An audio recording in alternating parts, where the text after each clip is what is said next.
Praying for the fallen. The bodies of the dead from Sunday's bomb attack on a church in Cairo are laid to rest as mourners gathered to pay their final farewells. The head of the Coptic church told the congregation that the attack targeted the whole nation.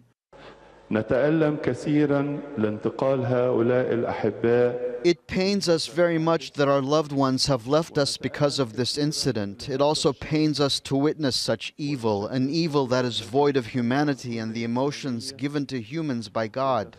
This evil has become a tool in the hands of villains who have hurt the people and the country.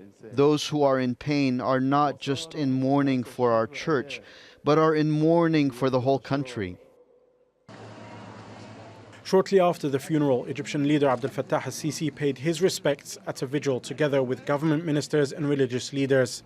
He said investigators found that a 22-year-old man had blown himself up and that 3 of his accomplices were now in custody. Sisi vowed to defeat what he called terrorism with an iron fist. The government and the parliament have to move quickly. The laws have to be changed. This is a matter of fact. The judiciary cannot decide decisively without new laws that deal with these problems. Terrorism has to be dealt with in a decisive way. But Sisi's popularity is falling, and many blame him for the lack of security in Egypt. Pro-government talk show hosts were criticized by mourners who made it clear that they no longer believed what the government and its media outlets have to say. Crowds chanted anti-government slogans and demanded the resignation of the interior minister. Sunday's attack followed an explosion near the pyramids in a suburb of Cairo.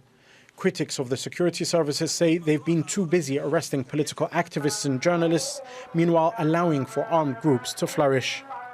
The last major attack on a church in Egypt was almost 6 years ago, when 120 people were killed at the Two Saints Church in Alexandria. The then Minister of Interior was believed to be behind the attack.